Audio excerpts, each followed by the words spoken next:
हरिप्राप्तीशी उपाय धरावे संताचे ते पाय येणे साधती साधने तुटती भवाची बंधने संतावीन प्राप्ती नाही ऐसे वेद देती पायी येणे साधती साधने तुटती भवाची बंधनी एका जनार्दनी संत पूर्ण करीती मनोरथ येणे साधती साधने तुटती भवाची बंधने महायोग पीठे तटे भीमरथं वरं पुंडलिकाय दात मुनींद्रे समागत्य तिष्ठोत्तमानन्दकन्दं परब्रह्मलिंगं भजे पांडुरंगं पांडुरंगा करू प्रथम नमन दुसरे चरण संताची त्यांच्या कृपादाने कथेचा विस्तारू बाबाजी सद्गुरु दास तुका ओम नमो ज्ञानेश्वरा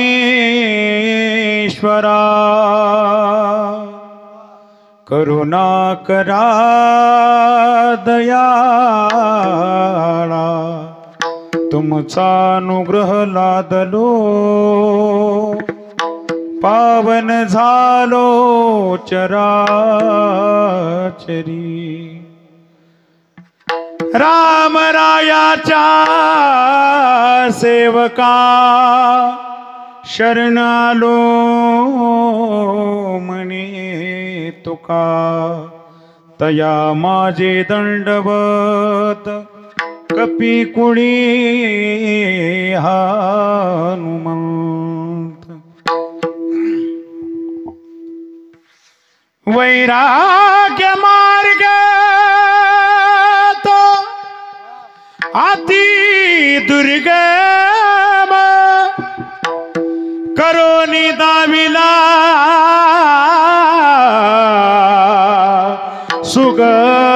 सुगम जयाचे ब्रह्मचर्य निष्काम नमो सद्गुरु मोतीराम महाराज दस्तापुर ग्रामी शुद्ध संस्कृती तिथे उगवले संस्कार गबस्ती जया स्मरता कणिकाळ नमती नमो श्री गुरु मारुती महाराज श्री संताची माता चरणावरी श्री संताची माता चरणावरी अष्टांग हे करी दंडवत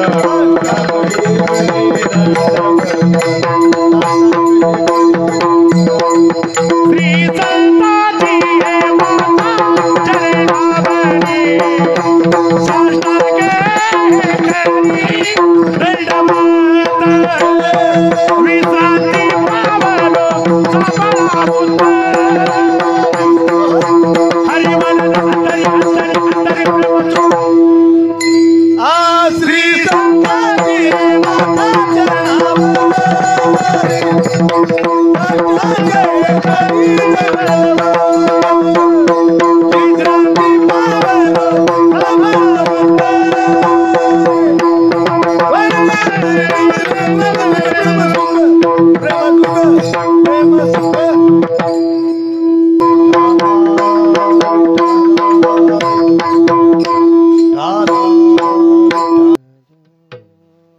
अभंग नादबाबांचा आहे.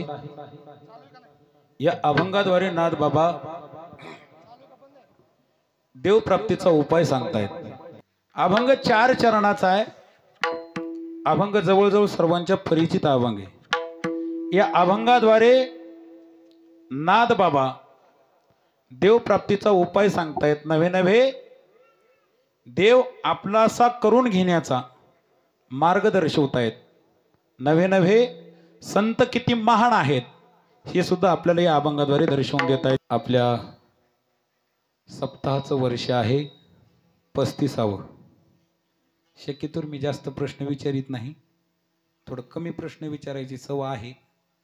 त्यामुळं तेवढ्या कमीच प्रश्नाचे उत्तर मधुभाऊ जल्दी जल्दी द्यायचे बरं का. ते आपल्याला दमवणं गाडी चाललेली जमनाव बघा. आपल्या 35वे वर्ष आहे. ज्या पद्धतीने आपण 34 वर्ष ज्या उत्सवामध्ये सप्ताह करत आलात त्याच उत्साहाने हे 35वे वर्ष देखील आपण मोठ्या अंतकरणाने साजरा करतोय. फक्त साजरा करत असताना काही ज्या काही भरायच्या तुट्या राहिल्यात तेवढ्या फक्त काय करा, सर्वजण एकत्रित बसून तेवढ्या तुट्या एकदा भरून काढायचा प्रयत्न करा. कारण काय असतं, हे जे टाळकरी मुलं येतात, गुणीजन गायक वादक जे गावात तुमच्या येतात, याच्यातले एकही जण वर्षभर राहण्यासाठी हंसनाळमध्ये येत नाही. फक्त येतात ते 7 दिवसाकरता. मग त्या 7 दिवसामध्ये आता आमच्या जवळ येण्यासाठी आणि पुढे येण्यासाठी सहसा 2च माणसं दिसायला लागलीत. त्या 2च गावात म्हणजे त्या 2 जणांवरती काय गावाचा कारभार राहत नाही. आणि जरी करता हे 2 जण जरी करत असतील तर बाकीच्यांनी काय नुसत्याच काय रोजच म्हणाले सुरेश महाराज भोकरीवरण पंक्तीवाले रटरावून करायले दाबून का खाणं चालू आहे, दाबून जाऊन घरी जाऊन झोपायचं काम. पंक्तीला गर्दी भरपूर आहे. आम्ही दुपारी पाहिलं, दुपारी पंक्ती तिथंच होती. मडपात माणूस मावत नव्हतं. होय सुनीलराव, दुपारच्या पंक्तीला मडपात माणूस बसना झालं, इतके लोक होते. आणि कीर्तनाला भली बकळ कुणीकडे बघा, तिकडे बघा, तिकडे जागाच जागा. असे होऊ देऊ नका. फक्त मी सांगत होतो तुम्हाला, हे जे मंडळी येतात ना, फक्त तुमच्याकडे 7 दिवसाकरता येतात. मग त्या 7 दिवसामध्ये ज्याला जी सेवा हाताला पडेल ती सेवा ज्याची त्याने केली पाहिजे. मग कुणी एखाद्याने या मुलांसाठी आंघोळीला पाणीच देईल, कोणी आंघोळ झाल्यावर चहाच द्यायचा, एखाद्याने नाश्ता द्यायचा. नाश्ता जरी समजा आपल्या घरी बनवणं होत नसेल तर त्या मुलांना चहा बिस्किटचे पुडे द्यायची. ते जरी दिले ना, हे मुलं लय खुश होतात. आणि तुम्हाला एक सांगू का, एखाद्या कीर्तनकाराला जेवाय नका देऊ, पण ह्या मुलांना फक्त 7 दिवस सांभाळा. जे कीर्तनकार येऊन तुम्हाला सांगून पुण्य जेवढं देणार नाही त्याच्यापेक्षा कितीतरी पटीने या मुलांच्या आत्मे तुम्हाला आशीर्वाद देतात. त्याकरता टाळी कोणीच वाजणार नाही, कोणीच वाजणार नाही. कारण त्यांचं मन अजून बी त्यांना म्हणत नाही की आपण हे केलं पाहिजे. हे करण्यास मनाला प्रवृत्त करा. कारण काय असतं, अहो आम्ही ज्या क्षेत्रामध्ये राहिलो, आळंदी क्षेत्रामध्ये राहत असताना कितीतरी घरचे लोक, आमच्या रविदादाला माहिती आहे, आळंदीमध्ये जे काही वारकऱ्यांचे घर आहेत त्या घरचे लोक सुद्धा आपल्या घरी मधुकरीचे लोक यावेत याकरता आपण आशेनं वारकऱ्याकडे पाहतो आणि त्याच्या पाठीमागे लागतो. बुवा आमच्या घरची पण मधुकरी न्या ना. बरोबर आहे. हे तुम्ही जावं आहेत म्हणून सासरवाडी दर्शक समजून सांगा. ह्याच्याकरता तुम्हाला सांगायला विठाला विठाला विठाला.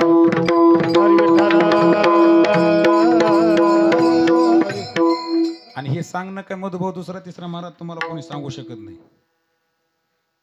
कारण तुम्ही माझे, मी तुमचा आहे. याच्यामुळे ह्या गोष्टी काही सांगाव्या वाटल्या म्हणून सांगतोय. असू द्या, ज्या उत्सवामध्ये आपण हा नाम सप्ताह साजरा करताय त्याच उत्सवाने या सप्त्याचा उतार माऊली गेल्या वर्षी आला बरं काय बऱ्या पद्धतीनं. कारण गेल्या वर्षी हंसनाळ मधले बरेच मंडळी माळकरी झाली गेल्या वर्षी. ते श्रेय आपल्या हिवराळे महाराजांना जातं. आणि जे माणसं माळ घालायलाच तयार नव्हते त्यांना सुद्धा माळ घालण्याचं काम आमच्या अमोल महाराजांनी केलं. कारण अख्खं गाव ज्या माणसाच्या मागं होतं ते माणूस अमोल महाराजाच्या मागं होता, मला माळ घाला. असू द्या, गेल्या वर्षी जसा उतार आला, सप्ताहाचा जसा उतार आला, सप्ताह करायचा कधी माहितीये का? जर सप्ताह केल्याच्या नंतर कमीत कमी गेल्या वर्षी सप्ताहाचं वर्ष होतं 34वे, यंदा आहे वर्ष 35वे. मी जास्त लोकांनी माळा घालाव्यात असं म्हणणार नाही, पण ज्या वर्षी ज्या वर्षाचा आकडा जितका आहे तितक्या लोकांनी तरी त्या त्या वर्षी माळा घातल्या पाहिजेत. म्हणजे काय होईल माहितीये का? आपल्याला ज्या वेळेला सुवर्ण महोत्सव करायचा आहे त्यावेळेला आपल्या गावातला एकही व्यक्ती माळ घालायचा उरला नाही पाहिजे. त्यावेळेला महाराज जसे नारळी सप्ते होतात, जे जे काही सुवर्ण महोत्सवाचे सप्ते होतात, तशा पद्धतीनं सप्ताह आपला हंसनाळचा सुद्धा व्हायला मागं पुढं पाहता येणार नाही. कारण का? आपण जर माळा घातल्या तर आपला सुद्धा भाव त्या सप्ताहाच्या ठिकाणी राहील. आणि सप्ताहाच्या ठिकाणी भाव जर राहिला तर सप्ताहामध्ये अजून काही नाविन्य रूप अजून भर पडेल. फक्त माळा घाला विठाला विठाला विठाला.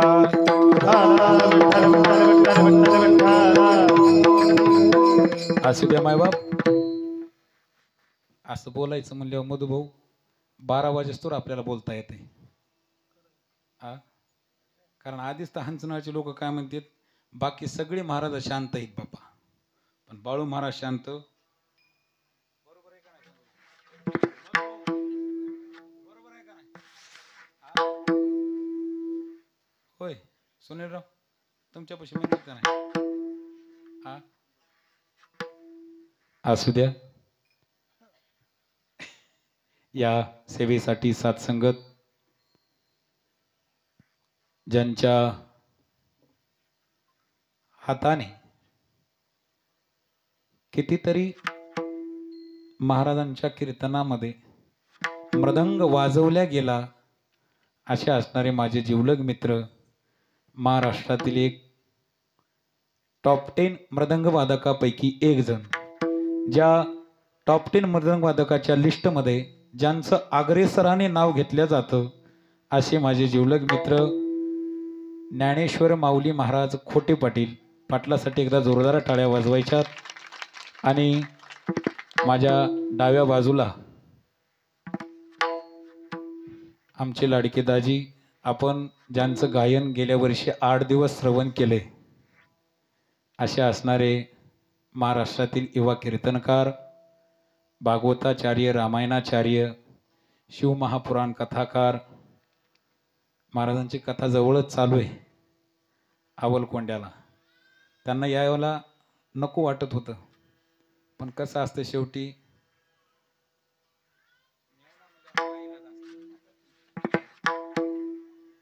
त्या नाईलाजाने जे आपल्याकडे आलेत आग्रहाने, ते म्हणजे अमोल महाराज देशमुख झाडगावकर. एकदा जोरदार टाळी वाजवा. तसेच आपण मागच्या 2 वर्षापूर्वी ज्यांचा आवाज 8 दिवस आपण श्रवण केला आणि याही वर्षी नाविन्यपणाने आपल्याला याही वर्षी 8 दिवस ज्यांच्या मंजूळ आवाजाने मंत्रमुग्ध व्हायचंय असे असणारे भजन सम्राट, भजन गंधर्व परमेश्वर महाराज उजळ आंबेकर यांच्यासाठी सुद्धा टाळ्या वाजवा. टाळ्या वाजवा म्हणू द्यायलाच नाही पाहिजे.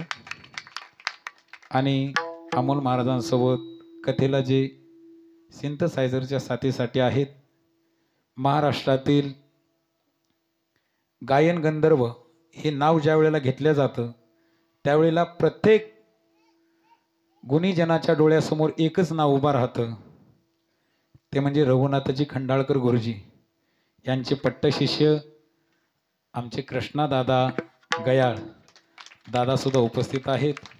आपल्याच गावातील ज्येष्ठ वारकरी आपल्या सप्ताहाचे मुख्य प्रवर्तक विनेकरी बंकट तात्या हंचनाळकर, तात्यासाठी सुद्धा जोरदार टाळ्या वाजवायच्यात. आणि गोड अशी साऊंड सिस्टम,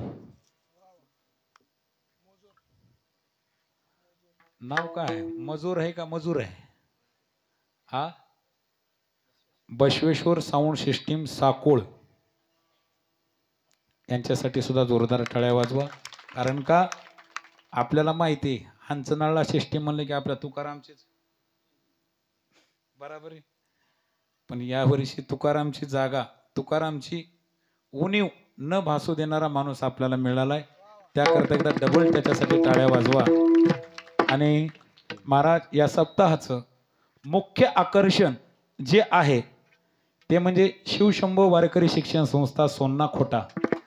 कारण का मुख्य आकर्षण याकरता म्हणतो मी, महाराज आपण पाहिले 4-4 वर्ष 5-5 वर्ष संस्थेत राहूनही मुलांना बरोबर दागिनता वाजवता येत नाही, पण आपण काल अनुभवलं त्या मुलाने महाराज एका मुलाकडे कोण्याही मुलाकडे बोट केलं, कोणताही मुलगा येतो मृदंग वाजवाय बसतो, काहीच नाही, फक्त गुरुजी पाठीमागे बसतात. फक्त याकरताच एकदम माणूस जर स्टेजवरती गेला तर माणसाची हिंमत होत नाही. त्याकरता गुरुचा हात जर पाठीवर पडला तर कोणताही शिष्य जीवनभर सक्सेस झाल्याशिवाय राहत नाही. त्याकरता आपल्याला यावर्षी शिवशंभो वारकरी शिक्षण संस्था आपल्या परमभाग्याने लाभलेली आहे. संस्थेतील सर्व विद्यार्थी आणि आज कीर्तन सेवेसाठी मधुभाऊ 2-2 चॅनल आहेत बरं काय, त्यामुळे थोडंसं जपून चालावं लागणार आहे. पदर घेऊन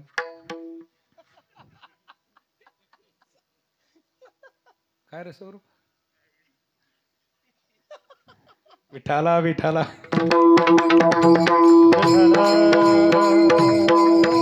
आपल्या माऊली दादांचं संगीत कलाप्रेमी यूट्यूब चॅनल, वा दोन्ही चॅनलचे नाव एक नंबर आहेत बरं काय. हे उंच मोबाईल आहे, त्या मोबाईलच्या चॅनलचं नाव आहे संगीत कलाप्रेमी यूट्यूब चॅनल. आणि जो हाईटनं कमी आहे त्या चॅनलचं नाव आहे गोडी अमृताची यूट्यूब चॅनल. ते हंचनाळचं आहे आणि सोन्ना खोट्याचंही. विठाला विठाला विठाला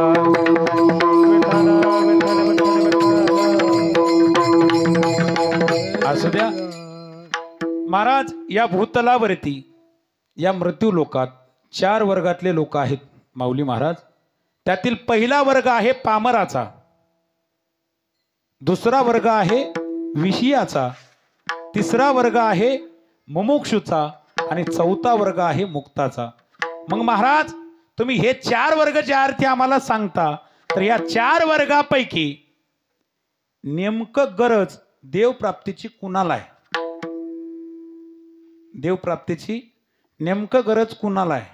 कारण आपला आज अभंगच आहे हरिप्राप्तीसी उपाय. मग महाराज हे 4 वर्ग तुम्ही आम्हाला सांगताय, मग ह्या 4 वर्गापैकी नेमकं देवप्राप्तीची इच्छा कोणाला आहे? मग महाराज पहिला वर्ग कोणता आहे? पहिला वर्ग मधुभाऊ पुढे या. आता जास्त ओळखीचे तुम्हीच आहेत, या इकडे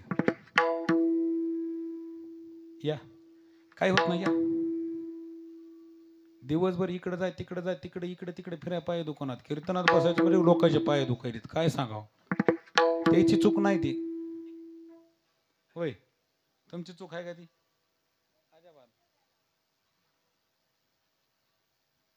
देवप्राप्तीची गरज नेमकं कुणाला आहे? 4 वर्गापैकी महाराज तुम्ही सांगितलेत आम्हाला 4 वर्ग, त्यापैकी पहिला वर्ग कोणता आहे? पामराचा. मग पामर वर्गातील जीवाला देवप्राप्तीची गरज आहे का? तुम्ही म्हणता ते आम्हाला कळलं असतं तर आम्ही सप्ताह केला असता का? अजिबात नाही. तुम्हाला लांबून लांबून बळजबरी बोलून घेऊन पैसे देऊन तुम्हाला वाट लावलं असतं का? अजिबात नाही. पैसा तितका देणे इतका हंचनामध्ये सुद्धा उरला नाही.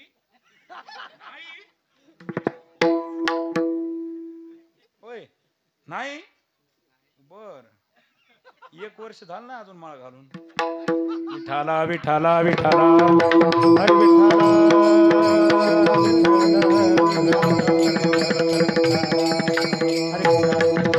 महाराज विनोदाचा विषय सोडून द्या. पामर वर्गातील जीवाला देवप्राप्तीचीही गरज नाहीये आणि संसार व्यवस्थित व्हावा ही देखील अपेक्षा पामर वर्गातल्या जीवाची नाहीये. कारण का महाराज? पामर कोण आहे? पामर पशु पक्षी हे पामर वर्गामध्ये मोडतात. मग महाराज पामराला काय कळतं? महाराज म्हणले काहीच कळत नाही. पशु काय पाप पुण्य जाणते, उत्तम मध्यम भोग भोगिते, काही एक उपजता मरती, बहिरे अंध होती पांगुळ मुकी. म्हणजे पशु पक्ष्याला पापही कळत नाही आणि पुण्यही कळत नाही. महाराज मग पाप आणि पुण्य नेमकं कळतं कुणाला? पाप पुण्य करोनिया जन्मा येतो प्राणी, नरदेहा येवोनी हानी केली. मग महाराज पाप आणि पुण्य कुणाला कळतं? तुम्हाला आणि आम्हाला. मग पशु पक्ष्याला पाप पुण्य कळतं का? एखाद्यानं असं तरी एखाद्याची विचार करा. माऊली आपण कधीतरी पाहिलं का आपण वर्षभर सप्ते करतो. कोण्यातरी सप्त्याला 4-5 बैल शेतातून गावात आणि मंडपात येऊन बसले असं कधी झालंय का? 2-4 म्हशी घरच्या धारा काढणं झाल्या की निघून मंडपात येऊन बसले असं कधी झालंय का? हा झालंय कधी? 2-4 कारवडी आल्या आणि आम्हाला माळ घाला म्हणल्या असं कधी झालंय का? कधीच होईना. 2-4 कोंबडी आले आणि आम्हाला माळ घाला म्हणले कधी? हा होय म्हणतेत होय.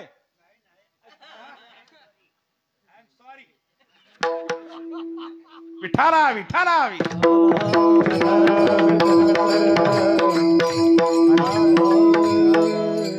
बाबा तुमचं गाव कोणतं? मी तुम्हाला एकदा हंगरगा फाट्याला बघितलं होतं. हा बेलशेखर का? बरोबर. तुम्हाला एकदा हंगरगा फाट्याला मी पाहिलं होतं. तुमचा मी व्हिडिओ सुद्धा काढून घेतलाय बरं काय. वा वा त्यांचा व्हिडिओ सुद्धा मी काढून घेतलाय.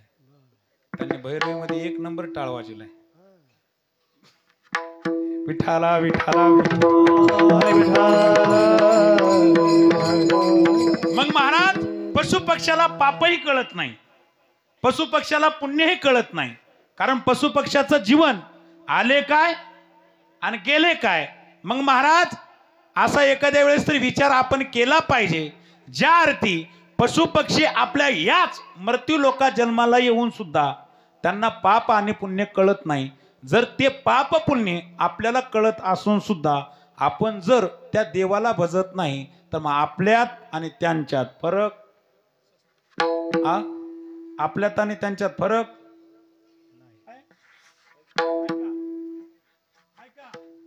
मोठ्यानं सांगा घरी तसं सांगता तसं का घरी असंच सांगता? एवढे दमनच घरी बी. विठाला विठाला हरी विठाला. महाराज आपल्याला नरदेह निदान लागले हाती, उत्तम सार उत्तम गती, देवची होऊ मलती ते होती, तरी का चित्ती न धरावे. आपल्याला हा नरदेह प्राप्त झालाय आणि या नरदेहाशिवाय देव प्राप्ती नाहीये. हे विषय पहिला आपल्या डोक्यात फिट्ट बसून ठेवा. मग महाराज तुम्हाला आम्हाला किमान आपला संसार तरी शेवटापर्यंत व्यवस्थित व्हावा असं वाटतं. बरोबर आहे. दरवर्षी विम्याचे पैसे आपण आपल्या खात्यात पडावं असं प्रत्येकाला, मोठ्यानं बोला, तुमच्याच फायद्याचं सांगायलो की वाटतंय का नाही? दरवर्षी आपण आपल्या भागात दुष्काळ पडावं असं वाटतंय का? बरं वाटणार? अरे दुष्काळ पडल्यावर डबल विमा येते तरीही नको वाटते. मग लोकांना असं वाटतंय थोडाफार पाऊसही असावा आणि थोडाफार दुष्काळही असावा, म्हणजे दोन्हीकून फायदे आपण बघतो. म्हणजे आपला संसार हेच करी हाव संसाराची हेच करी हाव हे संसाराची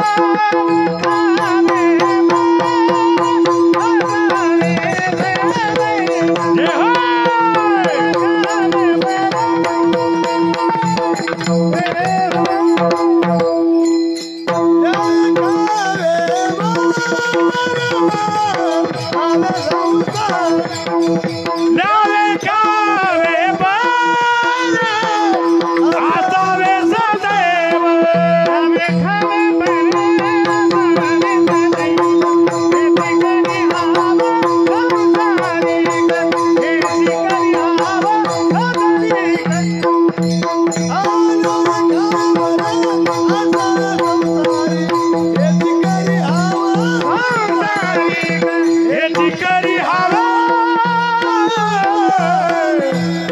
संसाराची हेच ल्यावे खावे बरे असावे सदैव हेची करी हाव संसारी. म्हणजे आपली तुमची आमची इच्छा काय? आपला संसार व्यवस्थित व्हावा. पण महाराज, पामर वर्गातल्या प्रत्येक जीवाची अपेक्षा आपला संसार सुद्धा व्यवस्थित व्हावा अशी ज्याची अपेक्षा नाही त्याला पामर असं म्हणायचं. आणि ज्याला देव प्राप्त होऊच नाही किंवा देव प्राप्त करण्यासाठी थोडीही ज्याची अपेक्षा नाही त्याला देखील पामरच म्हणायचं. विठाला विठाला मग महाराज, पामर वर्गातल्या जीवाला देव प्राप्तीची गरज नाहीये. मग दुसरा विषय कोणता आहे आपला? दुसरा वर्ग जवळचे तेव्हा कसं सांगाय बरं वाटलं? हे तरी बरे हो, हे तुमच्या लक्षात राहत नाही म्हणून तर आमचं भांडवल चलतंय. आणि लय नंबर 1 राहिली. मला परमेश्वर बाबा म्हणले दुपारीच, पुढच्या वर्षी हंसनाळा तू येत नाहीस. म्हणलं कस काय हो? माऊली एक वाक्य बोलायचं फक्त कट करा. तसं तुम्ही करतात चांगलं कट. दुपारी 2 फोन आले, त्या फोनच्या तारखा घेतल्या. तारखा घेतल्यावर मला परमेश्वर बाबा म्हणते पुढच्या वर्षी तुला सत्य करायची गरज दिसना झाली. काय करावं? सद्गुरू मोतीराम महाराजांची कृपा अशी झाली, माऊली एका महिन्यामध्ये जवळजवळ विठाला विठाला विठाला हरी विठाला विठाला विठाला विठाला विठाला. आपला चालला होता महाराज 2 नंबरचा वर्ग. तो वर्ग आहे विषयाचा. आणि विषयी वर्गातील जीवाला देव प्राप्तीची गरज नाही आणि संसारही व्यवस्थित व्हावा अशी सुद्धा गरज नाही. पण संसारामध्ये फक्त आणि फक्त विषयाचीच गोडी चाखावी अशी ज्याची अपेक्षा आहे त्याला विषयी असे म्हणतात. मग महाराज, तुम्ही सांगताय आम्हाला विषयातल्या लोकांना फक्त विषयाचीच गोडी चाकण्याची सवय आहे. याचं कारण का? विषय ओढी भुलले जीव त्याची कोण करील कीव. म्हणजे विषयात भुललेल्या जीवाला इतरत्र गोष्टीची गोडी लागणार नाही. कारण का विषय विषयाचा परिपाडो गोड परमार्थ लागे कडो कडू विषय तो गोडू जीवासी झाला विठाला विठाला विठाला हरी विठ्ठल. महाराज विषयामध्ये असलेल्या व्यक्तीला परमार्थ करावा याकडे त्याचं मन येत नाही, यात संशय नाही. विषयाच्या बाहेर मनच निघत नाही.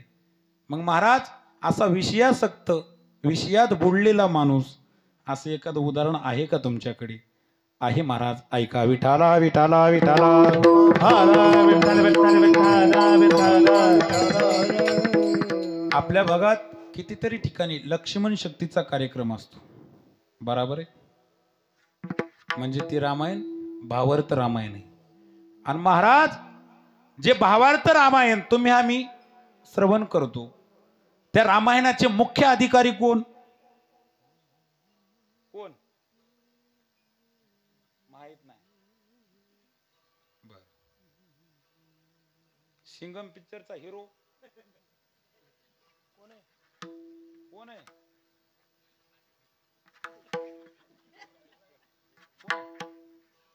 माहित नाही. आरतीचा ते कोण? आरतीचा ते कोण? बाबा तुम्हाला ह्या वयात मी हिरोचं नाव माहित आहे? ह्या वयात तुम्ही असे म्हणल्यावर त्या वयात कसे असतात? एकदा फोटो काढून घ्या त्याच टायटल द्या. ते म्हणले अजय देवगण. विठाला विठाला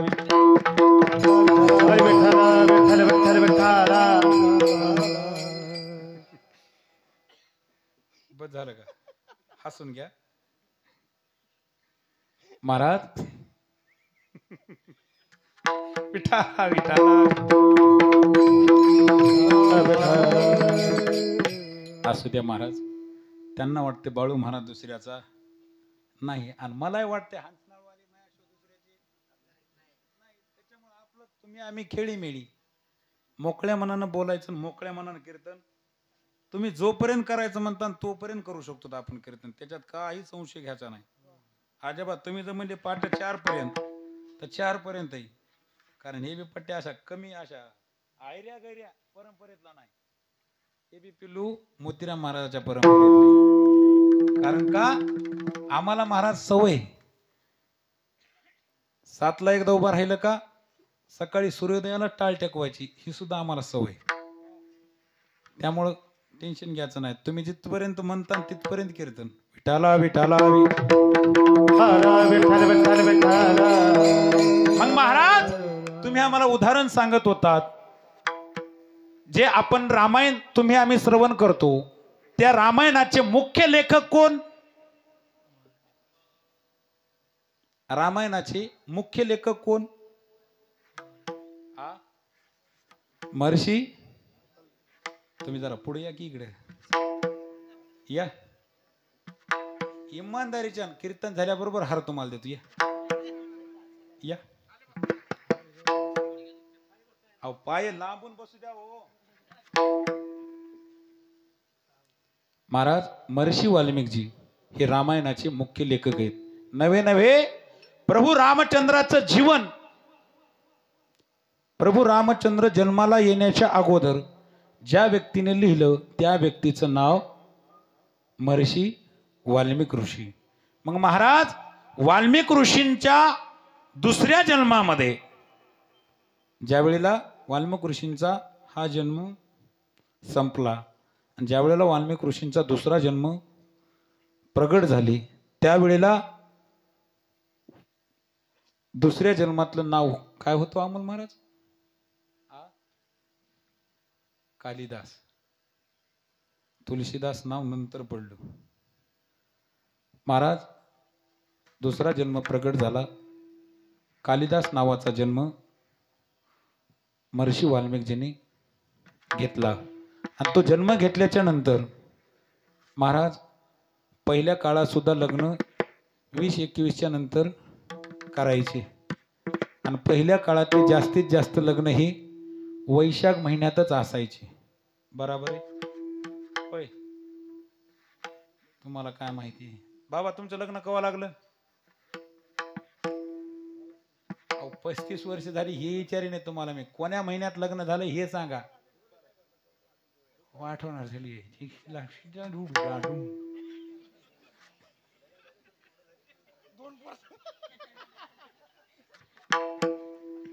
तुमचं लग्न कधी झालं? कळलं झाले. असू द्या. जास्तीत जास्त लग्न पहिल्या काळात संजय भाऊ वैशाख महिन्यात लग्न असायचे. बराबर आहे. आता तुम्हाला आम्हाला सुद्धा वैशाख महिन्यामध्ये लग्नाला जायचंय बघा. महाराष्ट्रातील सुप्रसिद्ध मृदंग सम्राट, मृदंग महामेरू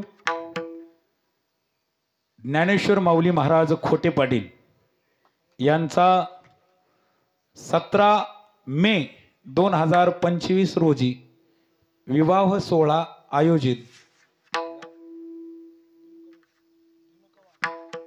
धुनकवाडी तालुका धारूर जिल्हा बीड या नगरीमध्ये महाराजांचा विवाह सोहळा आयोजित केलेला आहे. आणि या विवाह सोहळ्यासाठी हांचनाळ नगरीतील नवे संपूर्ण पंचक्रोशीतील सर्व मित्रमंडळांनी, सर्व भाविक भक्तांनी या विवाह सोहळ्यासाठी उपस्थित राहायचं आहे. विठाला विठाला विठाला विठाला विठ्ठल विठ्ठल विठाला. महाराज जसं लग्नाला झाला घाबरायचं नसते. थांबा की महाराज त्या कालिदाजींचा विवाह सोहळा ठरला आणि लग्न वैशाख महिन्यामध्ये झालं. लग्न वैशाख महिन्यामध्ये झाल्यानंतर महाराज तेव्हापासून उन्हाळ्याच्या सुट्ट्यामध्ये फिरायला जाण्याची प्रथा आली. तुम्ही जातात का नाही उन्हाळ्यात? तुम्हाला नाही का? पण आज त्या तर गेले असते का नाही? का शेतात जायचं होतं?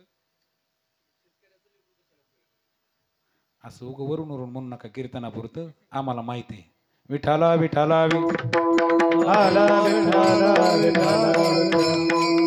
महाराज उन्हाळ्याच्या सुट्ट्या माणसाला कुणालाही असू द्या, शेतातले कामं उरकले का माणसाचं मन गावाकडे लागत नाही. मग माणूस मनसोक्त फिरण्यासाठी उन्हाळ्याच्या दिवसात थंड ठिकाण म्हटलं की केदारनाथाला जातं फिरायला. बरोबर आहे. मग महाराज कालिदासजी सुद्धा केदारनाथ यात्रेला गेले.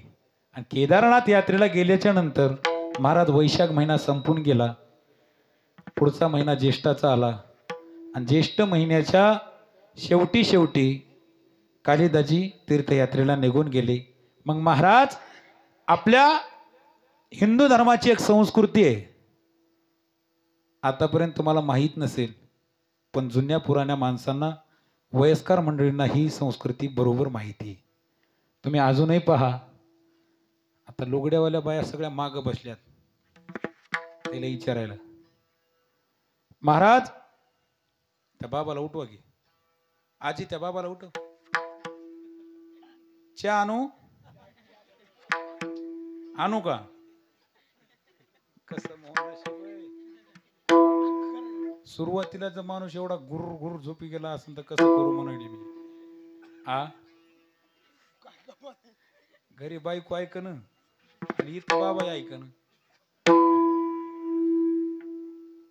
महाराज कालिदासजी फिरायला गेले आणि फिरायला गेल्याच्या नंतर कालिदासजींना ज्येष्ठ महिन्याचा शेवटी तिकडे गेल्यामुळे महाराज ज्येष्ठ महिन्याच्या नंतर मराठी महिन्यात पुढचा महिना कोणता असतो? आषाढ महिना असतो. मग माता माऊल्या तुम्ही खरं सांगा, नवीन माता माऊल्याला ही माहीत नाही बघा. ज्या महिलेच्या टिकलीच्या आजूबाजूला कुंकू आहे त्या महिलांना फक्त माहिती असेलच असंही म्हणणार नाही.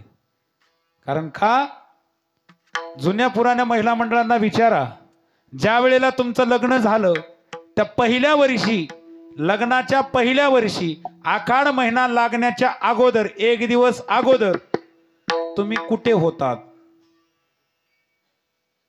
तुम्ही सांगा बरं. कान खाजवाली लाज आहे. काय झालं? बाबा आले तिथं, मी काय नाव घ्यायला लावी ना, काय नाही.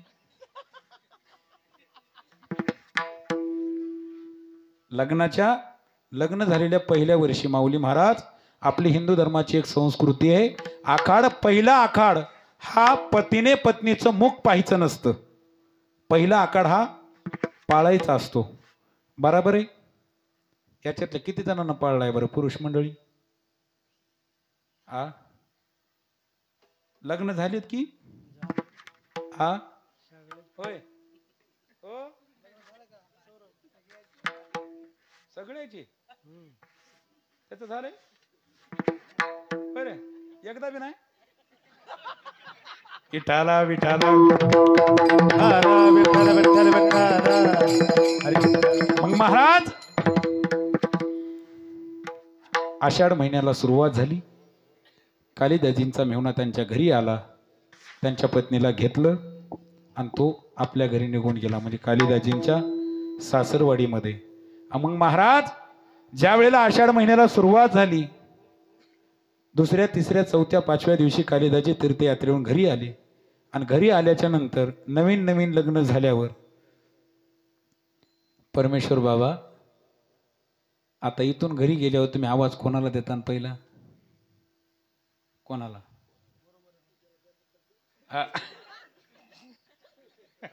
विठाला विठाला.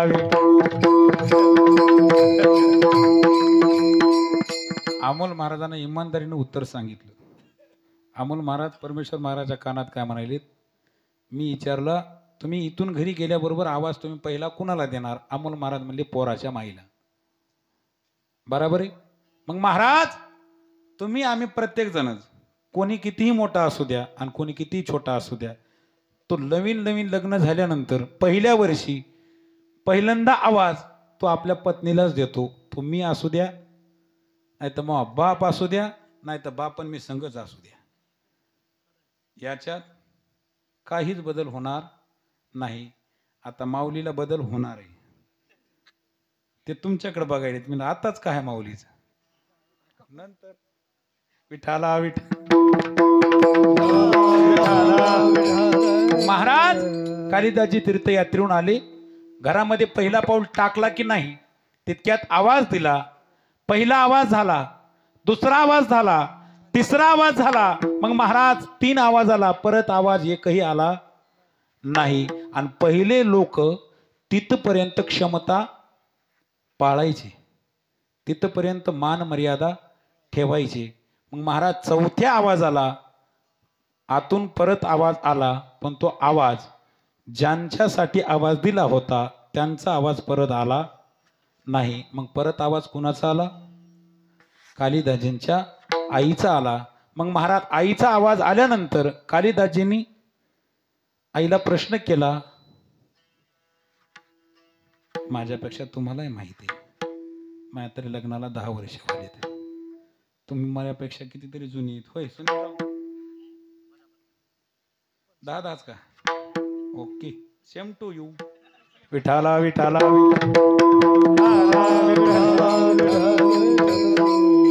महाराज, कालिदाजीच्या आईनी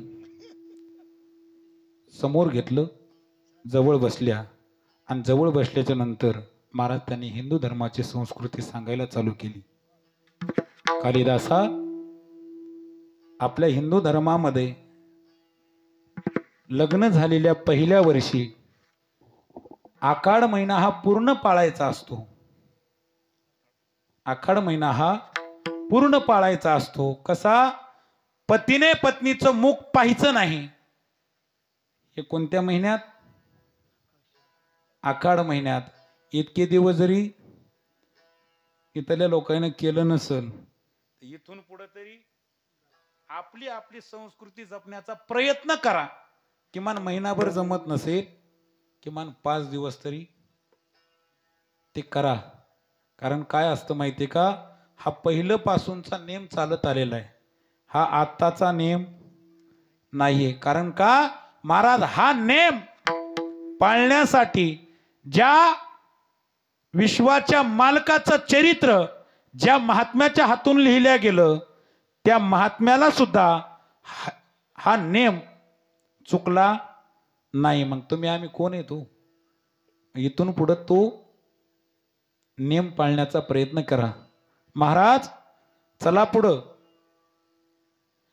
कालिदासजींना वृत्तांत पूर्ण कळला, कालिदासजींनी मान्य केलं. पण महाराज, कालिदासजींचं मन हे विषयात रत झालं. महाराज, मध्यरात्र होती. मध्यरात्रीच्या वेळेला कालिदासजींच्या मनात विषयाची जागरूकता झाली. संजू भाऊ, विषयाची जागरूकता झाल्याबरोबर काळा कुट्ट अंधार, अंधारी रात्र. महाराज, आता तरी आपल्याकडे तुमच्या आमच्याकडे गाड्याची व्यवस्था झाली. त्या काळात गाडीची व्यवस्था नव्हती. त्या काळात बॅटरीची व्यवस्था सुद्धा नव्हती. आणि त्या काळामध्ये काड्याच्या पेटीची सुद्धा व्यवस्था नव्हती. अजून सुद्धा आपण जुने पुराणे माणसं आपण पाहतो, ते एका गारगोटीवरती गारगोट आणि खाली एक चिपलंग घेतात आणि त्यामध्ये काय घालतात, कापसाचा बोळा. कापूस सुद्धा असते ना त्याच्यात, हा हो, रुवालाच कापूस म्हणतात. कापसालाच रू म्हणतात आणि रुवालाच कापूस म्हणतात. बरोबर आहे की माऊली? खराय. मग महाराज, त्या असं चिपलंगीवरती गारगोटी अशी घासून आग तयार करायची. मग त्या काळात ती सुद्धा व्यवस्था नव्हती. महाराज, त्या काळामध्ये काळ्या कुठ्ठ अंधाऱ्या रात्रीमध्ये कालिदासजींना विषयाची जागरूकता मध्यरात्रीच्या वेळेला झाली. आणि महाराज, पहिल्या काळामध्ये आषाढ महिना, श्रावण महिना आणि भाद्रपद महिना या 3 महिन्यामध्ये पाऊस उघडण्याची गॅरंटी कुणालाच नव्हती. आताच्या लोकांना सुद्धा तुम्हाला अनुभवलं का नाही? तुम्ही अनुभवलंय की 15-15 दिवस घरातच झोपून होती की तो का बघा. म्हणजे मी बरोबर सांगितलंय का नाही? बरोबर आहे की? चांगलं आहे म्हणा. हा, विठाला. मग महाराज, आषाढ महिना चालू होता. काळा कुठ्ठ अंधारी रात्र होती. कालिदासजी घराच्या बाहेर आले, घरातून उठले, बाहेर आले. आणि बाहेर आल्याच्या नंतर महाराज, जसे आपल्या गावाला नदी ना, तशी कालिदासजींचं गाव म्हणजे भागीरथी नदीच्या तीरावरचं गाव होतं. आणि महाराज, पावसाळ्यामध्ये नदीला पूर असतो. आणि पावसाळ्यामध्ये नेमकं पावसाळा चालू होतो कधी? आषाढ महिन्याला. म्हणजे 15 ते 20 दिवस होतात. मग त्या दिवसामध्ये माऊली, या उन्हाळ्याचं जे पाणी, उन्हाळा संपला आणि पाणी ज्या वेळेला पडतं, त्यावेळेला उन्हाळ्यामध्ये लोक बनब्याच्या बनब्या लावतात. बनब्याच म्हणतात का वळया म्हणतात तुमच्या इकडे? बनब्या म्हणतात. गंजी तुमच्या इकडे म्हणतात, आमच्या इकडे वळया म्हणतात आणि इकडे बनबी म्हणतात. बरोबर आहे? असंच आहे की? आमच्या इकडे लग्न नवरदेव नवरीचं लावते, तुमच्या इकडे काय बदल आहे का? काय होय निळू भाऊ, काय बदल नाही की? मग तरी बरं आहे. होय महाराज, काळ्या कुठ्ठ अंधाऱ्या रात्रीमध्ये कालिदासजी निघाली, गंगेच्या तीरावरती आली. भागीरथी नावाच्या गंगा होती. त्या गंगेमध्ये वाहत येणारे महाराज कित्येक तरी प्रकारचे भूचर प्राणी यायचे. साप यायचा, बेंडकोळ यायची, इंचू यायचा, उंदीर यायचा, अशा कितीतरी प्रकारचे भूचर प्राणी वाहत यायचे. पण ते वाहत येत असताना त्याचबरोबर काही जणांच्या बनब्या यायच्या, काही जणांच्या गंजी यायच्या, काही जणांच्या वळया यायच्या, कोणाची सरपणाची यायची, कोणाची चाऱ्याची यायची.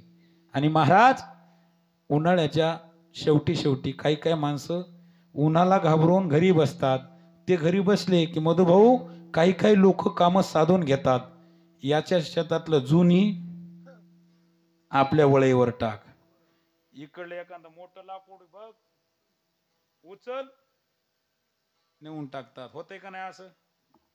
होतंय का नाही? होतंय का नाही बाबा? बाबळीचं लाकूड आपण कधी तोडतो? उन्हाळा सुरुवात व्हायच्या आधी. मग ते अन्न नाही झाले की आपण काय करतो? ते लाकूड उचलतो आणि त्या बनबीवर नेऊन बांधतो. बरोबर आहे की? असंच आहे की? हा. मग महाराज ते लाकूड त्या बनबी संघ, त्या वळई संघ, त्या गंजई संघ नदीमध्ये वाहत येतात. तोच प्रकार झाला महाराज. मध्यरात्र झाली, अंधारी रात्र होती. कालिदाजी गंगेच्या तीरावरती उभे आहेत आणि उभे असताना सुद्धा महाराज बनवीच्या पाठीमागे पाठीमागे पाठीमागे महाराज एक लाकूड वाहत आलं आणि ते लाकूड कालिदाजींना दिसण्यासाठी एक कडाडून वीज कडाडली आणि त्या विजेच्या प्रकाशानं कालिदाजींना ते लाकूड दिसलं. कालिदाजीने ते लाकूड आपल्याकडे घेतलं, त्या लाकडावरती बसले. लाकडावरती बसून गंगेच्या ऐल तीरावरून पैल तीराला गेले. पैल तीराला जाऊन त्या ठिकाणी थांबले नाहीत मधुभाऊ. कालिदाजी सासरवाडीमध्ये पोहोचले. सासरवाडीमध्ये पोहोचल्याच्या नंतर पहिल्या काळातले वाडे असे होते, त्या वाड्याला बुरुजावरचे वाडे म्हणायचे. बराबर आहे? बुरुजावरचे वाडे असायचे आणि महाराज त्या वाड्याला दार असं असायचं, कमीत कमी एवढं तरी त्या दाराला आगळ असायचं. आगळच म्हणतात की तुमच्या इकडं? त्या आगळाच्या दारा, आणि ज्या वाड्याला आगळाचं दार नाही त्याला वाडा असे म्हणायचे नाही, आणि ज्या दाराला आगळ आहे त्या घराला वाडा म्हणतात. मग महाराज आगळाचा वाडा होता, बुरुजावरचा बंगला होता, आणि बुरुजावरच्या बंगलाची सासरवाडी. कालिदाजींनी महाराज सासरवाडीमध्ये प्रवेश करण्यासाठी कालिदाजींना माहीत होतं, मी किती जरी आवाज दिला माझा आवाज आजपर्यंत पोहोचणार नाही. कालिदाजींनी महाराज त्या वाड्याला 4 ते 5 येडे मारले आणि 5 वेडे मारून कालिदाजी थकले. आणि थकल्याच्या नंतर महाराज माणूस पावसामध्ये भिंतीच्या कडीला जर उभा राहायचं म्हटलं तर माणूस भिंतीकडे तोंड करून उभा राहत नाही, भिंतीच्या विरुद्ध साईडला तोंड करतं आणि माणूस थांबतं. मग महाराज कालिदाजी थांबले आणि कालिदाजी थांबल्याच्या नंतर थोडासा विको दे असं तिथं नाही म्हणली बरं काय. कालिदाजी थांबले आणि थांबल्यानंतर महाराज कालिदाजी थकून गेले होते. थकलेला आळस कालिदाजीने द्यायला हात वरती केले. त्यावेळेला माऊली महाराज कालिदाजींच्या हाताला असं मौसूद अशी वस्तू लागली.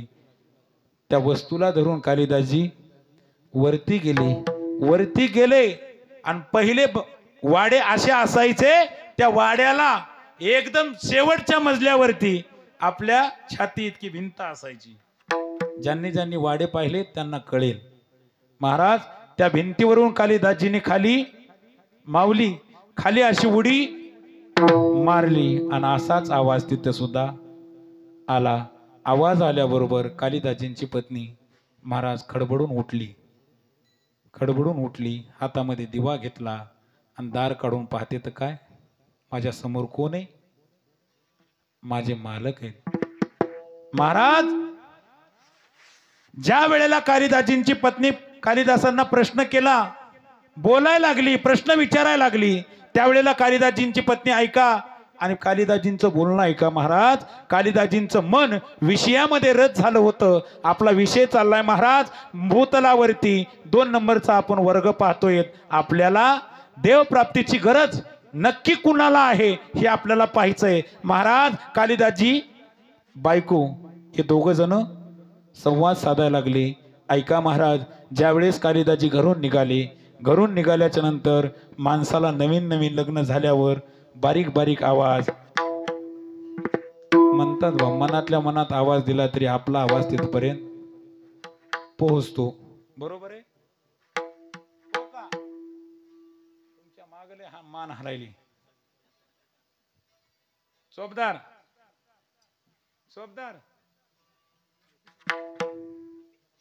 आणा इकडे.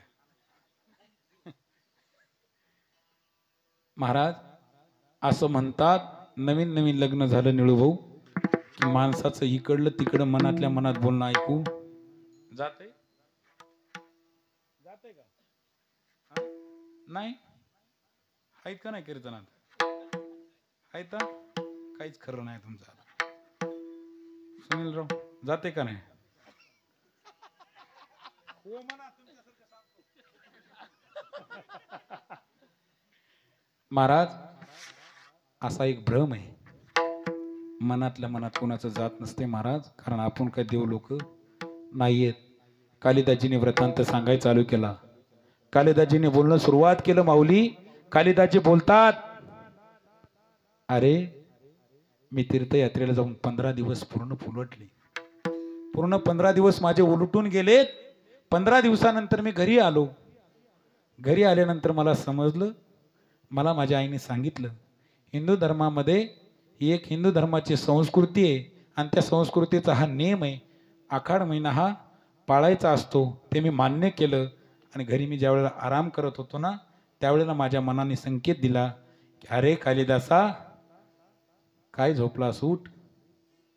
अहो मी तुमच्यासाठी, तुम्ही माझ्याकडे, तुम्ही माझ्या माहेरात येण्यासाठी मी तुम्हाला गंगेमध्ये माझ्याकडून तुमच्या वाहनाची व्यवस्था करते आणि ते दाखवण्यासाठी मी तुम्हाला ते दिसण्यासाठी बॅटरी दाखवते. महाराज ज्या वेळेला कालिदाजी हे वृत्तांत ऐकतात आणि ज्या वेळेला त्या ठिकाणी सांगायला चालू केलं, कालिदाजी म्हणतात, अरे बा, अगं बाई ऐक, मी घरून उठलो, मी गंगेच्या तीरावरती आलो. गंगेच्या तीरावरती आल्यानंतर तूच मी अलीकडच्या तीरावर येण्यासाठी, तूच मी अलीकडे यावं याकरता तू माझ्यासाठी लाकूड पाठवलंस. नवे नवे ते लाकूड माझ्याजवळ आल्याबरोबर ते दिसण्यासाठी बॅटरी मारलीस आणि बॅटरी मारून सुद्धा मी अलीकडे आलो हे तुला कळलं.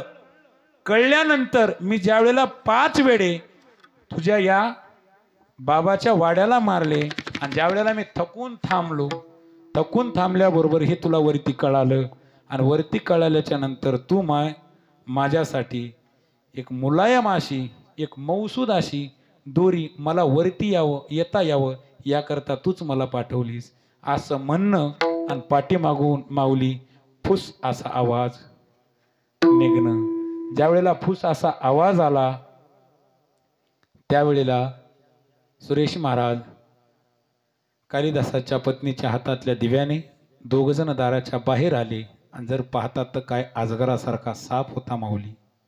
अजगरासारख्या सापापुढे, अजगरासारखा साप कालिदाजींच्या मनातल्या विषयाच्या पुढे साप साप न दिसता कालिदासाला दोरी दोरी दिसली. महाराज फक्त आणि फक्त कालिदासाच्या अंतकरणात देव प्राप्त व्हावा अशी अपेक्षा नव्हती, पण संसार प्राप्त व्हावा ही अपेक्षा होती. म्हणून कालिदासाला सासरवाडी जाण्यासाठी कुठल्याही प्रकारचं भय वाटलं नाही. मग कालिदासांना नवे नवे विषयात असणाऱ्या व्यक्तीला किंवा जीवाला देव प्राप्त व्हावा अशी अपेक्षा असेल का मायबाप? कदापि नाही. विठाला विठाला विठाला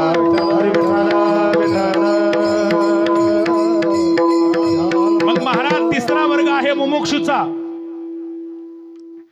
मुमुक्षू वर्गातल्या प्रत्येक जीवाला, ज्या वर्गातील प्रत्येक जीवाला अत्यंत तीव्र इच्छा देव प्राप्त करून घेण्याची असते त्याला मुमुक्षू असे म्हणतात. मग महाराज तुम्ही आम्हाला मुक्त कशासाठी सांगितला? मुक्त याकरता सांगितला, मुक्त माणूस तेव्हाच होतो ज्या वेळेला देव आपलासा करून, देवानं आपल्याला आपलंसं केल्यानंतर माणूस हा मुक्ततेकडे जातो. मग महाराज मुक्त कासया म्हणावे, बंधनची नाही ठावे. कारण का चौथियाचे ठाई आगा काहीच करणे नाही. म्हणजे चौथा वर्ग, मुक्त वर्गातील प्रत्येक जीवाला देव प्राप्त करून घेण्याची गरज नाही आणि संसार व्यवस्थित करून घेण्याची सुद्धा गरज नाही. कारण का मुक्त माणूस तेव्हाच होतो ज्या वेळेला हरी हातात येतो. हरी आला हाता मग कैची भय चिंता. मग महाराज मुक्त वर्गातल्या लोकांना देव प्राप्त करण्याची अपेक्षा नाहीये. मग अपेक्षा कुणाला आहे? संत महात्म्यांना अपेक्षा आहे. कारण का मुमुक्षु वर्गामध्ये संत महात्मे पडतात आणि महाराज ते संत महात्मे एकमेकाच्या समोर आपण आपल्या उद्धाराचा वचन एकमेकासमोर साजरे करतात. कैमी उधार पावेल काय कृपा करील नारायण ऐशी तुम्ही सांगा संत जल करा समाधान चित्त माझे मावशीला उठवा माय हार विठाला विठाला हरी विठ्ठला विठ्ठला विठ्ठला विठ्ठला हरी विठ्ठला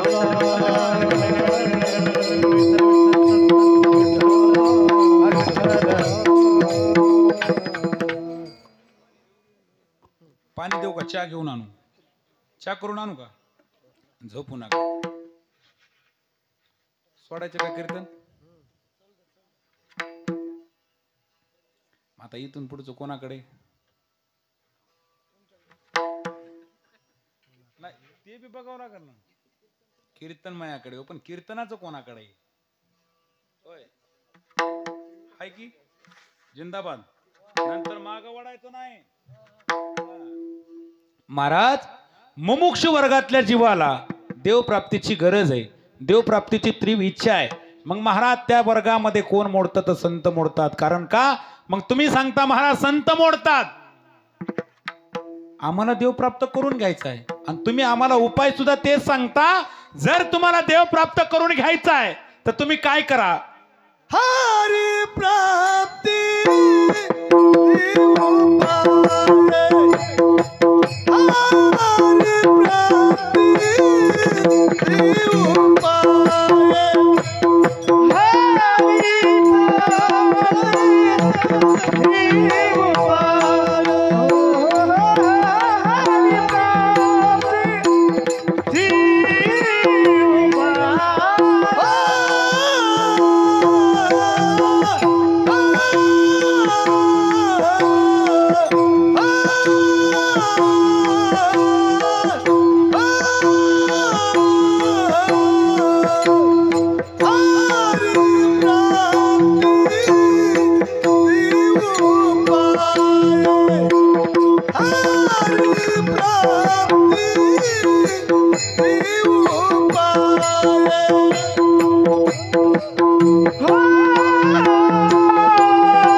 वा वा वा वा. एकदा काय करा माहितीये का, या दोघांसाठी एकदा जोरदार टाळ्या वाजवा. इकडे साठी आणि इकडे एकदासाठी. चोपदार, तुम्हाला मी 4-5 वर्षापासून बघायलो बरं काय. तुम्ही हाय तर तसेच आहेत बरं काय, काहीच बदल नाही तुमच्यात. त्या डान्स सहित असं डान्सच बदल करा की. सगळ्याचाच पाठ झाला ते म्हणे दुसरा काहीतरी काढा तिकडून 1-2 शिका की डान्सचे प्रकार. त्या बघा त्या बघा त्या बघा त्या बघा त्या बघा. विठाला विठाला महाराज, तुम्ही सांगताय आम्हाला देवाची प्राप्ती करून घ्यायची आहे. ही फक्त आणि फक्त गरज कोणत्या वर्गातल्या लोकांची आहे? मुमुक्ष वर्गातल्या. आणि मुमुक्ष वर्गामध्ये मोडतात कोण? ते फक्त संत. मग महाराज, तुम्ही आम्हाला ते पण सांगताय ज्याला देव प्राप्ती करून घ्यायची आहे त्यानं संताचे चरण धरायचे. मग ते आम्ही संत नेमकं ओळखायचे कसे? कारण महाराज, संत ओळखणं फार कठीण, ओळखायचं जाऊ द्या, संत भेटणं सुद्धा फार कठीण. चंद्र अमृत सुखे सेववेल, असता जाता रवी धरवेल, बाह्य हेला सागर तरवेल, परित्या साधूची भेटी न होईल गा. ऐसे शियाने भेटती ते साधू, ऐसे कैशियाने भेटती ते साधू साधू. महाराज सांगतात, जो संध्याकाळी चंद्र उगवतो, बरोबर आहे, माता माऊल्या फक्त त्या चतुर्थीच्या दिवशी त्याची वाट पाहतात बघा. चतुर्थी धरतात की तुमच्या इकडं गणपतीची? अहो, चंद्र निघाल्याशिवाय जेवण सुद्धा करत नाहीत बिचाऱ्या. दिवसभर काही खात नाहीत. सकाळी सकाळी अर्धा किलो शाबू, दुपारी उठल्या की पाव किलो अर्धा किलो, यालेतच किती हो, 1 किलो 3 सफरचंद. एकटीच बोगा करते दुपारी 7-8-10 केळं ह्या खात्यात लेकरांना खाल्या म्हणून लेकरावर नाव घालतात या बायाले चॅप्टर. मग महाराज, तो चंद्र जे तुम्ही ज्या चंद्राची वाट चतुर्थीच्या दिवशी पाहताना, तो चंद्र पौर्णिमेच्या दिवशी अमृताचा सडा टाकतो. आणि तो सडा, तो जो अमृत चंद्र सोडतो ना, ते अमृत फक्त सेवन करण्याची बुद्धी किंवा ती ताकद फक्त आणि फक्त चकोर प्राण्यामध्ये आहे. मग महाराज, चकोर प्राण्याची बुद्धी सुद्धा एखाद्या माणसाला प्राप्त करण्याची बुद्धी देऊ शकेल. किंवा चकोराला जे अमृत स्वीकारायचंय ते अमृत सुद्धा आम्ही स्वीकारू, पण त्या संताची भेट होणार नाही. चंद्र अमृत सुखे शेववेल, आसता जाता रवी धरवेल. महाराज, आस्तमानाला जाणारा सूर्य सुद्धा थांबवता येतो. मग महाराज, कुणी कुणी थांबवला?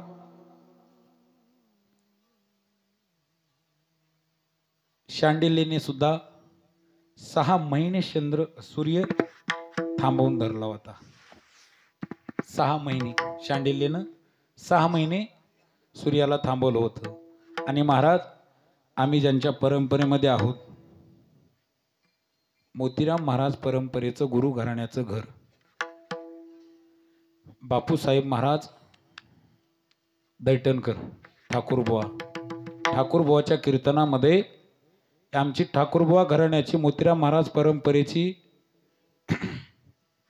निळकंठ भाऊ औंढ्याला वारी असते. सुरेश महाराज, त्या वारीमध्ये बापूसाहेब महाराजांचं कीर्तन चालू होतं.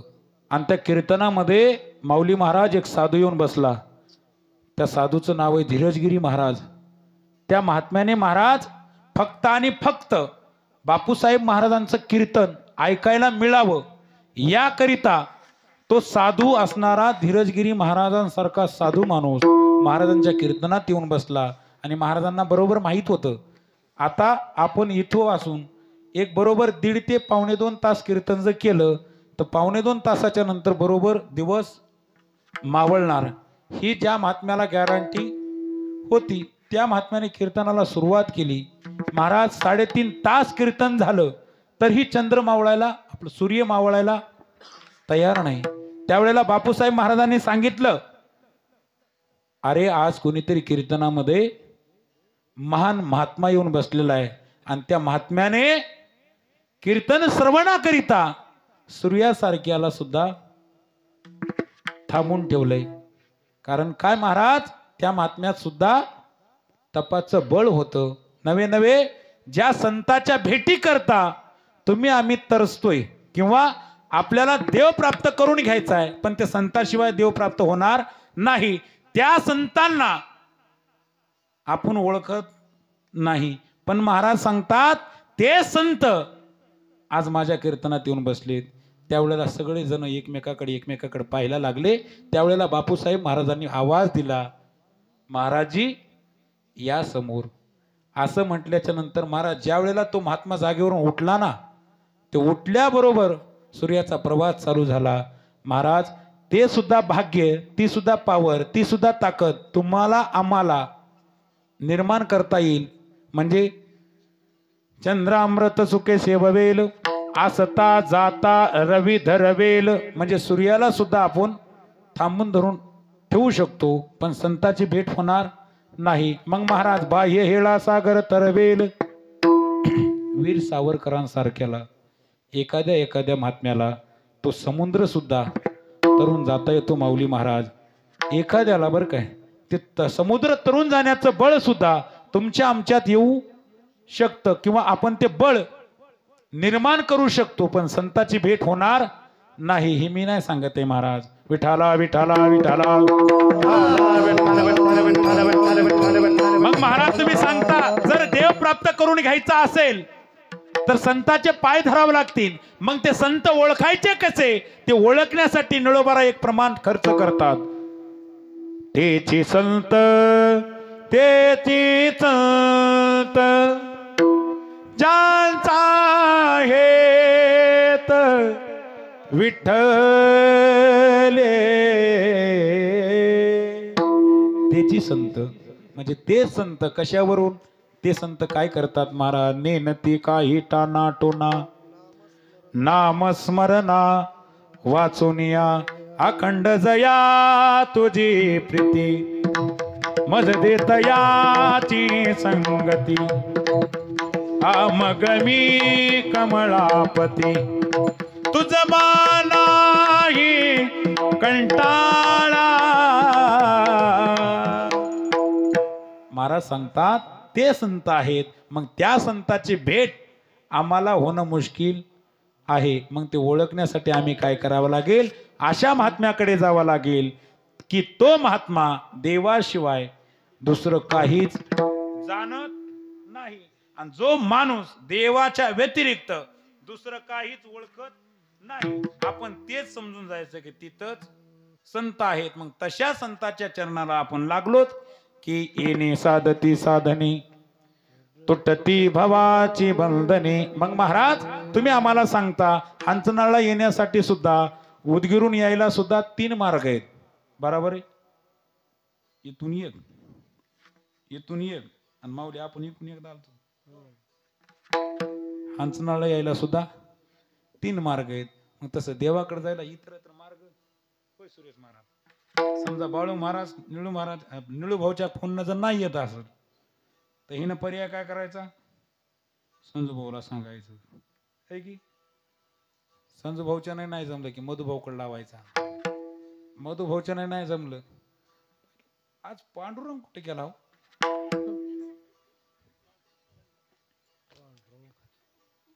आज पांडुभाऊ दिसनत. हा पंढरपूरला गेले नसतील, शेतात गेले असतील. हा तेच तुमचं पंढरपूर आहे का नाही? हा तेच काय तुमचं काय सगळ्याचं सारखं नाही. कसं हसू येते महाराज. मग नाथबाबांसमोर एक साधक गेला, नाथ महाराजाला प्रश्न केला, नाथ बाबा, ज्या देवाच्या प्राप्तीसाठी तुम्ही संत हाच मार्ग सांगता, याच्या व्यतिरिक्त दुसरा मार्ग आमच्यासाठी नाही का? त्यावेळेला नाथ बाबा चकारात्मक सांगतात, या मार्गाशिवाय तुम्हाला दुसरा मार्ग कोणताच नाही, ते मी माझ्या मनाचं नाही सांगत आहे. ऐसे वेद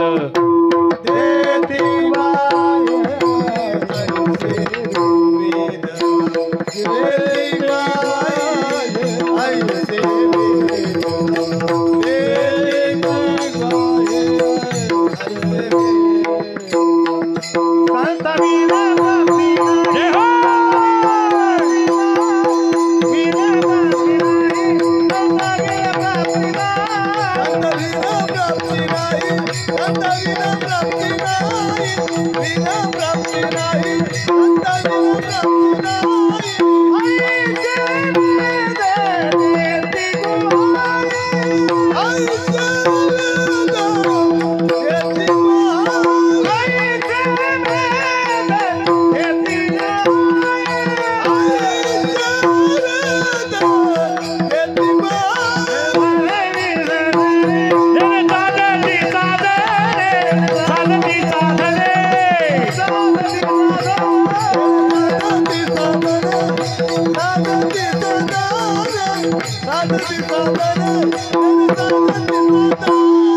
साधती साधने, साधती साधने.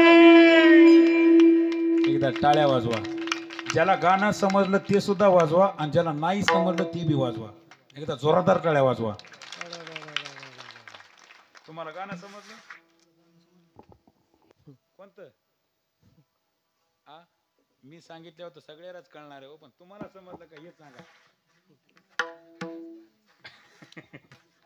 कोणा कोणाला समजलं? माऊली तुम्हाला? त्यांनी गाणं म्हटलं, थोडस स्टॉप करता का एका सेकंदासाठी? स्टॉप कर की.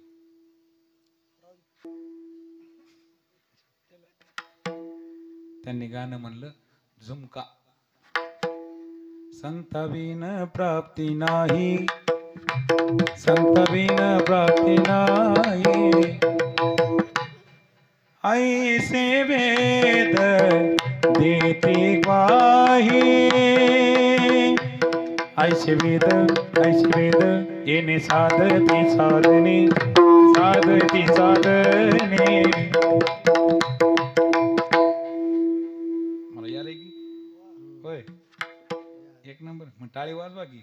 मला काय का, मी का पाप केले? महाराज नाथबाबा सांगतात, जर तुम्हाला देव प्राप्त करून घ्यायचा आहे तर संताशिवाय मार्ग दुसरा कोणताही नाही. नाथबाबा म्हणतात, मी माझ्या मनाचं सांगतोय, अशातलं नाहीये. मी वेदाचा पुरावा घेऊन मी तुमच्या समोर मांडतोय. वेद सुद्धा सांगतात, ज्याला देव प्राप्त करून घ्यायचा आहे त्याने संताला अगोदर शरण जावं लागेल. संताला आपलंसं केलं की देव आपलासा होऊन जातो, आणि देव आपलासा होण्याकरता महाराज, देव आपलासा झाल्यावर संत नेमका आपल्यासाठी करतात काय? महाराज संत काय करत नाहीत. जे तुम्ही महाराज, ज्या देवासाठी तुम्ही आम्ही इतके कष्ट करतो, देवाच्या पाठीमागे पळतो, त्या देवाचं मनोरथ सुद्धा पूर्ण करण्यासाठी संत महात्मेच असतात. महाराज तुम्ही सांगताल, नेमकं देवाचं, कोणत्या देवाचं मनोरथ कोणत्या संतांनी पूर्ण केलं? महाराज, ज्या वेळेला राजा रावणाने माँसाहेब सीताई साहेबांचं हरण केलं होतं, त्यावेळेला लंकेमध्ये जाण्यासाठी भगवान रामचंद्र प्रभू सुद्धा जायला तयार होते का? भगवान रामचंद्र प्रभूला तरी तिथपर्यंत उड्डाण घेता येत होतं का? अजिबात नाही. मग महाराज, भगवान रामचंद्र प्रभूच्या जे मनातलं मनोरथ होतं ते काय होतं? सीता आईसाहेबाच्या मनात मनोरथ होतं महाराज, कधी भेटेल रघुपती,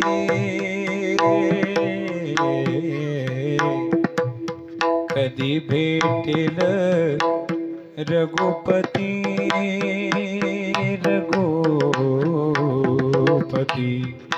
हे सीता आईसाहेबांच्या मनामध्ये मनोरथ ठरलेलं होतं महाराज. आणि तशाच पद्धतीने भगवान प्रभू रामचंद्रजींच्या मनात सुद्धा मला कधी सीता भेटेल, मला माझी सीता कधी भेटेल, हे मनोरथ कोणाच्या मनात होतं? भगवान रामचंद्र प्रभूंच्या मनामध्ये हे मनोरथ होतं महाराज. मग भगवंताला सुद्धा जर भगवंताच्या मनातलं मनोरथ पूर्ण करण्यासाठी जर हा संत रूपी हनुमंतरायांना द्यावा लागली आणि ते मनोरथ पूर्ण करण्यासाठी स्वतः हनुमंतरायांनी करुनिया उड्डाण केले लंकेचे शोधन. महाराज देवाचं सुद्धा मनोरथ पूर्ण करण्याचं काम संत महात्मे करतात. मग त्याकरता देव प्राप्त करून घेण्यासाठी आपण संतांना शरण जाणं गरजेचं आहे, संतांना आपलंसं करणं गरजेचं आहे. संत आपलेसे झाले की संत आपल्याला देव प्राप्त करून देतातच, पण याच्याहूनही जे जे आपल्या मनात मनोरथ आहे ते सुद्धा पूर्ण करतात अभंगाच्या शेवटच्या चरणात.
देशभक्तीपर गीतावरची चाल आहे ती.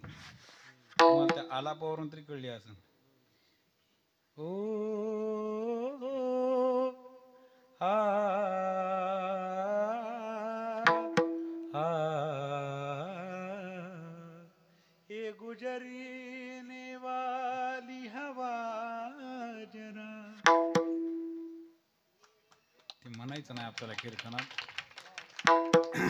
मग महाराज नाथबाबा सांगतात, अहो जे संत देवाच्या मनातलं सुद्धा मनोरथ पूर्ण करतात, मग तुमचं आमचं मनोरथ का पूर्ण करणार नाहीत? मग ते मनोरथ पूर्ण करण्यासाठी आपण तुम्ही आम्ही काय केलं पाहिजे? तर संत महात्म्यांना शरण गेलं पाहिजे. मग कोणत्या देवाला प्राप्त करून घ्यायचंय?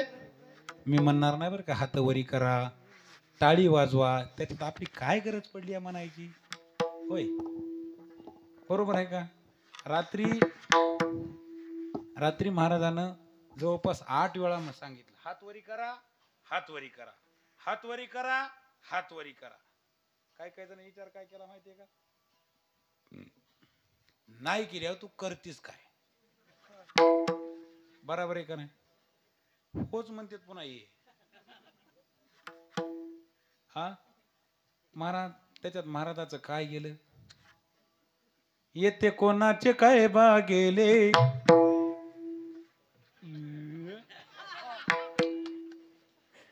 ज्याचे त्याने अनहित केले. येते कोणाचे काय बा गेले, ज्याचे त्याने अनहित केले. महाराज इथं आमचा घाटा काहीच होत नाही, याच्यात सगळा घाटा तुमचाच आहे. हे जरी नाही काढलं तरी दुसरा गेलं, हे जरी नाही काढलं, हा, हा, हा, हा. हे जरी नाही काढलं तरी दुसरा गेलं, हे जरी नाही काढलं, हे जरी नाही काढलं,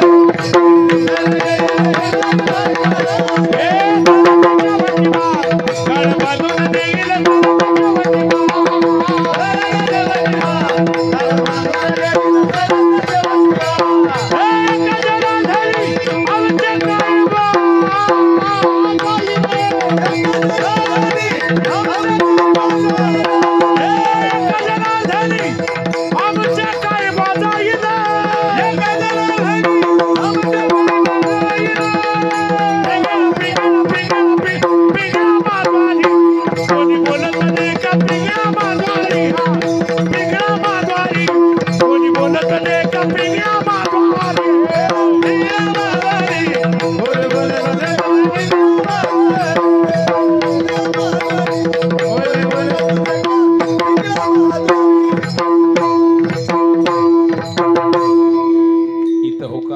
कोणाचंच काही जात नाही. ह्याच्यात नुकसान तुमचंय. हातवरी करा म्हणणार नाही, टाळी वाजवा म्हणणार नाही, देवाचं नाव घ्या म्हणणार नाही. आम्ही किती सांगितलं तरी तुम्ही ऐकणार नाही. तुम्ही किती कीर्तन ऐकले तर तुमच्यात फरक काहीच पडणार